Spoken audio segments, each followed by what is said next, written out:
Hello everyone, this is 7 Numerical Gumworms, and I'm doing the explanation video for Ouroboros Gamble. Sorry about any background noise that you hear, and sorry my voice still sounds a little off since I'm still sick.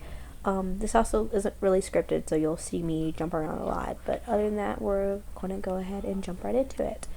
So, actually someone pointed this out on the Discord server, Ouroboros Gamble. The reason I chose that name was because Ouroboros stands for a snake eating itself, so it's meant to be a cycle. Shigeko, and her idea was to try and break the cycle, and it was a gamble that didn't end up paying off because she just ended up repeating it. So that is the reason why Ouroboros Gamble is called what it is.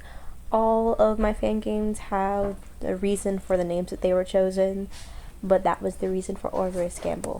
So on to small little details that you can catch in Chapter 1. So in Chapter 1, when Aki goes to talk to Mitsuha, Mitsuha actually makes the observation that Aki seems to be afraid of dying, which you then later get to see in Chapter 4, where Aki's robot attacks Luca. The reason for this is that Aki was scared of dying, so her robot was also scared of dying, so she attacked Luca in the hopes that she wouldn't die. And then another thing that you get to see is AOB0. Their violent tendencies were foreshadowed in the fact that they attacked Aki, so that was actually one of the instances where they couldn't really control and they just lashed out and responded, which K1A3 talks about this, and the reason why A0B0 actually wasn't even supposed to interact with any of the participants until the trial, and Alicia ended up accidentally letting A0B0 out. This was also kind of to hint at the fact that the mastermind, with the fact that they had A0B0 locked up for later in the hopes that everyone would be settled by that point, was not someone that was inherently malicious to the group.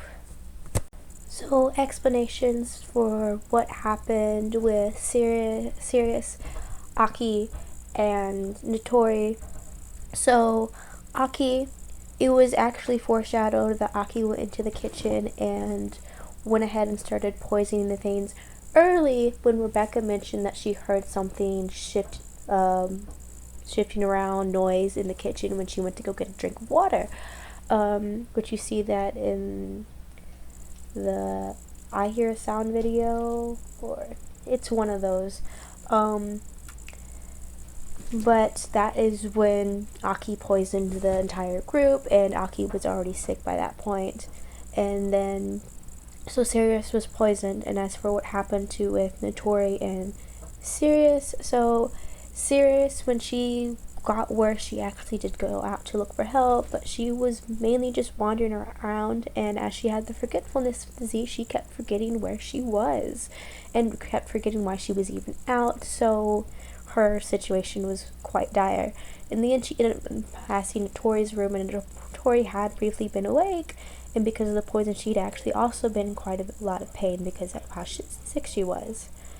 And that was why she had a hard time sleeping. So she managed to follow Sirius out into the railing, and Sirius leaned against the railing, and it broke because the railings were said to be quite fragile. So Notori reached out to try and grab Sirius, which the cameras were also said to not be angled properly.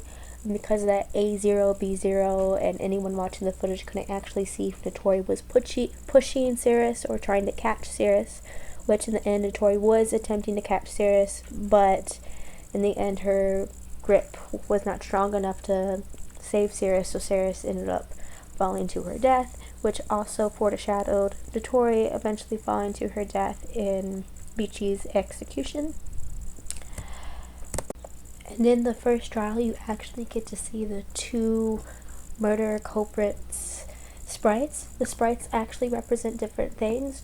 So the sprite for Notori, which I'll show on screen, was actually meant to represent an accidental murder. So someone did not mean to murder someone, or like that was not their intention. And then the sprite that you saw represent Aki was for if someone intentionally killed someone. So you had the accidental murders and then you had the intentional murders. So I'll show on screen the accidental one, and then the next one I'll show is the murder planned on purpose. And while we're talking about sprites, I'll go ahead and go over the masterminds and the traitor sprites. So a few people actually already pointed out the one that was meant to represent Rebecca has a little cross earring meant to represent her, and the one meant to represent Haru has a mask meant to represent Haru's mask. So some might be questioning what was supposed to represent Shigeko here. So this design was briefly inspired by the brief image of Shigeko's old self as their ultimate DJ that flashed on screen during their audition video, and it was more to go with the vibe of the who used to be the ultimate DJ. So I figured after Haru and Rebecca were revealed to be the traitors respectively, if I added in a design from another character to hint at them being the mastermind, it'd be a little too obvious, so I went more with what the vibe was.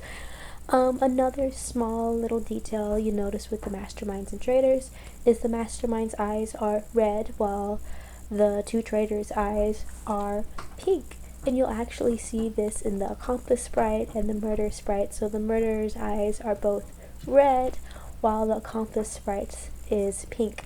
The explanation behind this is red eyes kind of represent intentionally having malicious intent.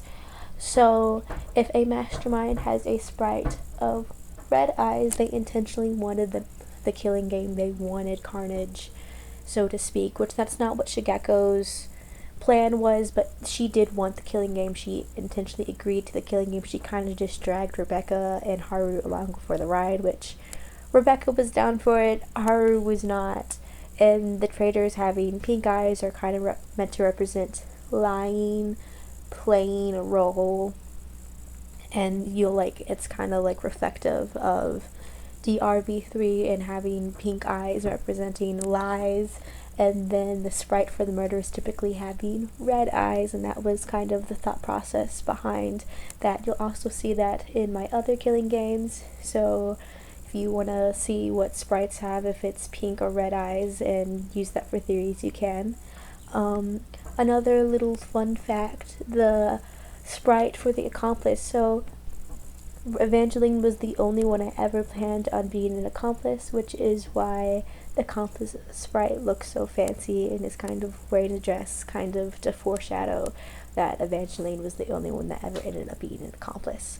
While we're on that, which I will get into chapter 2 here in just a minute, but I know some people thought that Evangeline was going to be the mastermind based off her role in chapter 3, and were confused about her saying that she did not intentionally target Shigeko. So what Evangeline was doing is she knew it was getting dangerous for the group as a whole, so in her mind she needed someone to die. However, she did not want to get executed, so that was why she set someone up. It didn't necessarily have to be Kaneshima, it just ended up being that way. So she was basically setting someone up to take the fall for her, because she had no intention of everyone getting executed for getting the culprit wrong, but she did not want to die instead, so she chose someone else. And the reason why Shigeko was not the intended target is because there was no intended target. It was just that whoever got unlucky enough to die was the unlucky party. So explanations behind why Notori survived what would have been her execution. So some people theorized it was because A0, B0 didn't actually know if Notori killed anyone or not. The truth is A0, B0 doesn't really care about that, so that was not the reasoning. The reasoning behind it was actually the voting poll that decided if you wanted to be a robot's friend or not, which the characters were never going to be super close with the robots, because in their mind they're also still part of their captives. They are keeping them there, so there's only so friendly you can be. So it actually decided how K1A3 was going to view the rest of the participants, and the friend of robot won, so K1A3 ended up liking the rest of the participants and wanting to take care of them to the best of their ability. And because A0B0 knew this, they knew that K1A3 would be upset if Notori died. So they decided to not execute Notori in the end, which then the professor later tried to kill Notori off to set the pattern of a culprit dying correctly, which is actually also hinting at the fact that it was connected to DRV3, because you had the professor talking about how there was a set pattern to things and how things were supposed to go according to a certain plan, kind of hinting at the fact that the killing games were in a long line of killing games, and it was planned out. It was a series. It was a hoax. Not anything that happened organically, so to speak. So that was kind of hinted at with the professor. And then another thing that was hinted at with the professor was actually K1 and A3's and A0 and B0's involvement. So at the end of this, everyone knows that the professor was Professor Ubadashi, K1 B0's Kibo's creator. Well, there was another small little hint to that in K1 A3's and A0 B0's name. So if you take the first part of K1 A3's names, you get K1, and then you take the end part of A0 B0's names, you get BO. So K1 BO, Kibo's name. So that was another little small hint there.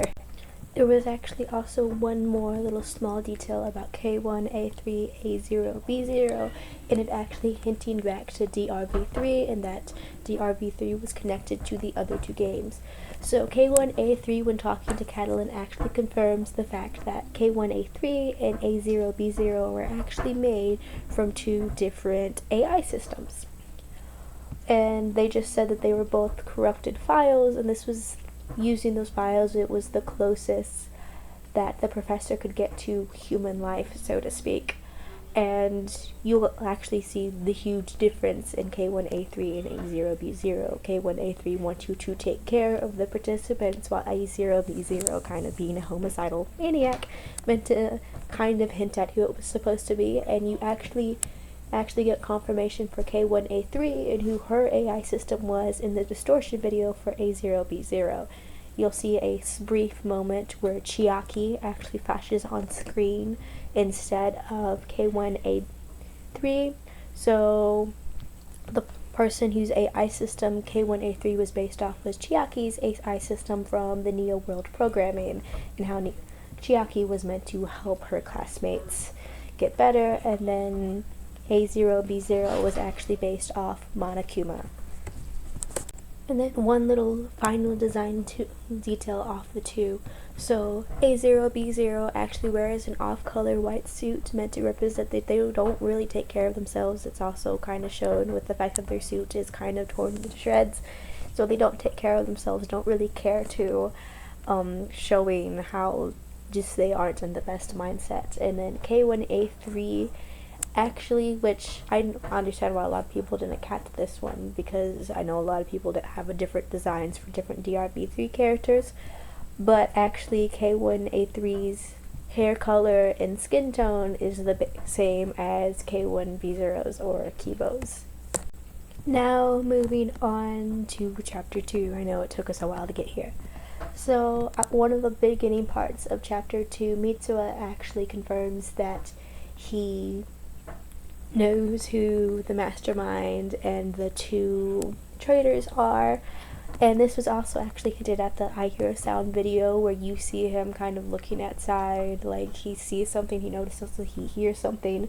Well, the people that he heard was Shigeko, Rebecca, and Haru, which he didn't actually see them, but this is actually said later, where he says I have a good memory, and then later confirmed by Shigeko when she says he was said to have an identical memory in file. While he did not see them, he recognized their voices, so he knew who it was. And now on to why he knew that they were the traitors and the mastermind, because I know a lot of people were like, what could they have possibly been talking about? So, fun fact, and this was also kind of hinting stuff to later on, Rebecca was not actually sick, which the very small hints leading to this was actually the fact that Rebecca was moving around and moving around a lot more than the rest of the other participants, how she was kind of avoiding Hexy. But like Rebecca was confirmed to not be staying in her room the entire time, that she didn't care about it. And then a lot of people, I know some people might be, well, what was up with Rebecca's eyes? Why did she not have highlights then? Well, I actually said later on, and this is the same reason why Shigeko did not have highlights during the mastermind reveal, is I have a few different times where characters don't have highlights.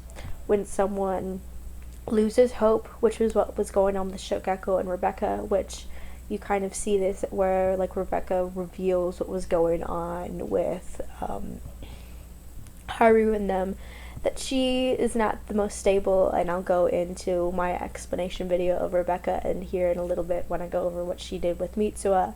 But she wasn't the most stable. She liked to say that she had hope, and that was, she kind of clinged on to her religion to give herself hope, but she didn't. She was actually a lot like Nagito, like someone that talked about it but didn't actually have any hope, which is why she could act as someone with the despair disease, because she didn't have it. And then Shigeko at the end didn't have highlights because she'd already lost hope. She knew she was going to die, and that was that. But that was kind of why Mitsuha actually knew that they were the traitors, because he heard them talking, and then it was confirmed for him that Rebecca wasn't actually sick. He never brought this up, and the reason why he never brought this up was actually you could hear him have this conversation with Ayumi. It's because in his last game, he knew who the mastermind was, and because the mastermind told them at the very beginning, and it did nothing. Knowing who the mastermind did not help anyone. People still died. It did not save anyone. It had no point to it, and because that he did not see this as game-changing, game-ending information, he was only ever going to do something if he saw them outright breaking the rules, which he did not see them do, which of course they broke the rules after he was already dead. So by that point he couldn't say anything because he was dead. And then further hints as to the mastermind and the two traitors was actually when you see Shigeko gathering secrets with Haru, because you could see the reason that they were in there was because they were trying to find secrets that weren't that bad, which was later confirmed. A0, B0 switched them out for worse secrets to mess with the cast. So they were trying to negate the damage of the motive card and trying to hint at that they didn't want people to actually die, and they outright said that they didn't want Rebecca there, and the reason they didn't want Rebecca there is you heard them talking about how they think she would kill someone later, foreshadowing her killing Mitsuha because she found out about his bad luck. But that was the reasoning there, and it's also kind of showing that they did not trust Rebecca. Rebecca as a traitor was kind of shown to be malicious there, and even further shown to be malicious when she blackmails Haru with Haru's secret and threatens to expose Haru to everyone. And also kind of shows them with the conversation between Haru and Shigeko. Haru, the traitor, was hinted to be someone that wasn't proud of their past and was trying to be a better person, while the mastermind was kind of shown to be someone that was overall a good person, hinting at who kind of lowering down who it could possibly be in the cast. Now on to hints with Alicia and Aki, and Alicia killing Aki. Well, you will actually see in like community posts or videos, Alicia never once stated that she considered Aki a friend. It was really just Aki attempting to reaching out to Alicia, and Alicia never really actually positively responding to Aki. And then further foreshadowing was in the Lunchbox video where it said, "We'll die together," and it showed Alicia and Aki, and then Alicia and Aki also mirroring Sirius and Ray in the party video, kind of how them mirroring people that were already dead. And the final piece of foreshadowing was in the slumber party video where Alicia went to go get snacks with Notori, but the pair normally don't hang out together much, and Alicia visibly looked unhappy. Her motive for targeting the two was justice for Sirius, but she'd been helping to kill everyone at once so she didn't have to go through the trial, which is why she at first tried to poison everyone, which obviously didn't work out because Hexy broke the feint of poison. and so she had to go with plan B, and then she actually requested Notori and Aki to meet her out with a note, and Notori and Aki both questioned it because they couldn't figure out which their secret was, and they figured whoever this was might have their secret. And of course, so you see Notori going out at one point, and Notori was kind of going back and forth in whether or not she should go or not. In the end, she decided not to. Aki did, and Aki was the one killed, which Alicia was hoping to go for both, but in the end, Aki's the only one that showed up, so she just went ahead and she killed Aki. An explanation for why Aki and Notori could not figure out who their secrets were. It was because Notori's and Aki's secrets were both lies. Their secret was not actually there. They didn't have a real secret. Their secret was a full-on lie. And this was briefly hinted at, which I will go over who had whose secrets and what the secrets were with Luca. Because Luca actually had Notori's secret. And you see him kind of mention in a video that when he read over the file, he realized that his secret was just a lie. And because of that, he didn't actually trust the secrets that were listed out. Because the one that he got wasn't even true. And it was about Notori, and because he knew it wasn't true, he didn't trust any of the other secrets that was supposedly said to be so bad about everyone else. Bonus add-on, kind of like how I never mentioned Alicia ever saw Aki as a friend in community posts or in the videos.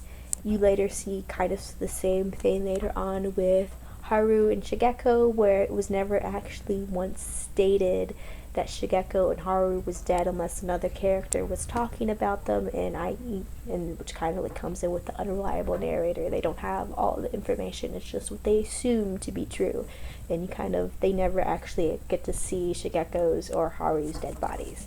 So why it was never stated in the community post, another little small hint there.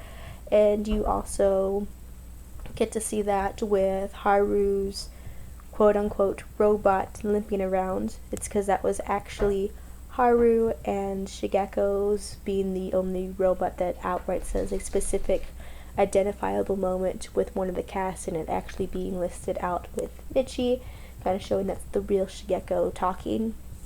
And another small hint was that Sirius's robot let Haru mess with her mainframe to add small little details, kind of showing that some of the robots, Sirius for one, actually knew that Haru and Shigeko were humans, that they weren't robots, or at the very least Sirius definitely knew that Haru was a human being, and they just weren't saying anything about it. And another small hint that Haru was human and not a robot. And then you also see that when A0B0 drags off the robots to their execution, there's a brief moment where the cast don't actually get to see all of the robots together, which is where the swap with Haru and Shigeko was made, and their robots are in the same position. The robots in the room they found in before the party were in, kind of showing how the robots had not been powered on yet because they had no reason to be. So, fun fact, in the video that the motto was first announced, you see Haru and Rebecca fighting, and Rebecca kind of throwing one of the little files with the secrets to the side. That was actually meant to foreshadow that Haru had already given the secret to Rebecca, and the reason why Rebecca was angry was because they didn't tell her about Mitsuha, so by that point she was already planning on killing Mitsuha, which is a small little detail that you only really catch going back, but that's another one. And then Chapter 3, another detail that we have hinting towards Shigeko being the mastermind was actually when Rebecca proposes putting Hexy's and Michi's secrets on blast, because Alicia had Hexy's secret and then Aki had Michi's secret, and Shigeko decides to put Hexy's secret on blast, one because she felt like it would get the least amount of backlash, because everyone kind of expected Hexy to do something like that, and then Two, kind of a little small foreshadowing, Shigeko really liked Michi as a person because of that she did not just want to put Michi on blast for no reason. So the fact that Michi's secret wasn't just put out there for everyone to see was another small hint that Shigeko was the mastermind. Further moving on into chapter 3 things, Michi gets blackmailed by Evangeline and they kind of just laugh it off, kind of to some extent, like they're angry, not fully surprised. They know who this person is, showing that it's kind of hinting that it's Evangeline. And then you see Evangeline in, it's either the 43 or the 48 video hour. Ayumi sees the accomplice sprite running around, which is hinting where the crash is supposed to go off in that one video, which would have killed Shigeko. But in that video where Shigeko is supposed to die, you see the traitor sprite, Shadow, hinting that Haru saved Shigeko in the same way that they saved Notori. Hints revolving around Mitsuha. Mitsuha his name means shine a light, or third son, foreshadowing that he was going to be the third killed. Majin means demon person, hinting that he was the ultimate unlucky student. Some people noted that what might saved Mitsuha's in his previous killing game was his bad luck turning into survivor's guilt. Not completely inaccurate, but what truly saved him was that he was kind of suicidal in his previous game, something that you see throughout the series, that he doesn't really seem to have much regard for himself personally, but he also seemed throughout the series not necessarily saying that he wants to die, which ends up doing him in and gets him killed in this killing game. A small little detail you actually get to see, I believe, in chapter 2 is you see Mitsuha and Ayumi both mirroring Yusaka, Mitsuha's old friend, and Mitsuha himself, but in reverse, how Yusaka was dead and Mitsuha was mirroring Yusaka, while Ayumi was mirroring Mitsuha, and Mitsuha making the comment that Ayumi reminds him of himself, kind of foreshadowing that Ayumi was actually going to live. And then something that was hinted at in Rebecca's execution and the explanation video of her execution, and the fact that she killed Mitsuha, and her reasoning for killing Mitsuha, that he was kind of an act against God, was that she used to be the ultimate lucky student. And you get to see this especially in videos between contrasting both Mitsuha and Rebecca, is that Rebecca always kind of seems to land on her feet. Hexy even makes the comment that she noticed how Rebecca and Mitsuha were kind of like opposing powers, so to speak, how Rebecca always got lucky to the point where some people thought she was cheating in games, while Mitsuha was so unlucky they banned him from playing because he had that much bad luck. Chapter 4, some of the foreshadowing that Catalin was going to die was that she was kind of on her own. She didn't have anyone, and because that, it made her like the perfect target. I know some people thought that was actually why she was going to live, because all of her friends died, but it actually ironically being the exact opposite. No one was there for her, and like easy target to. So, but like, let's say someone went in there with her to the bathroom, well, then Jennifer probably wouldn't have targeted her. Foreshadowing for Jennifer killing was actually in the end of the era video. There was kind of like a joking comment made in the song, how they were like, kill that guy from acapella, and it was shown Jennifer was the one saying that, foreshadowing that she would later kill later on.